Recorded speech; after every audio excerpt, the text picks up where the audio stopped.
আমি পরমা বৌদি বলছি। বললে হবে, করতে হবে যে।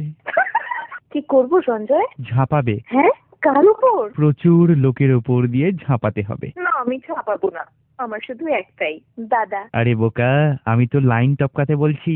পুজোর বিশাল লাইন কি করে টপকাতে হয় তোমায় শেখাবো আজকে। ও তাই বলো। তা রেডি তো? হ্যাঁ আমার পিছনে এসো বৌদি। হ্যাঁ আসছি। এইবার এবার আস্তে আস্তে বসে পড়ো, বসে পড়ো। হ্যাঁ বসছি বসছি। বাদিক কাটাও, বাদিক কাটাও। হ্যাঁ বাদ কাটালাম। ডান দিকে যাও, ডান দিকে যাও। ডান দিকে গিয়ে গড়া উল্টা উল্টা উল্টা উল্টে বসে একবার। হ্যাঁ। মানুষের পায়ের নিচ দিয়ে এক গলেছো।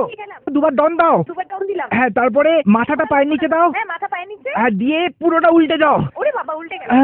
এবার দেখো, আমরা মণ্ডপের ভেতর পৌঁছে গেছি। এইভাবে কেউ মণ্ডপের ভেতর আসে? একবার বাইরে চলো, তারপর দেখাচ্ছি। কি করে আসতে হয়? তুমি মণ্ডপের দারোয়ান হও। হয়ে গেছি সাবজি।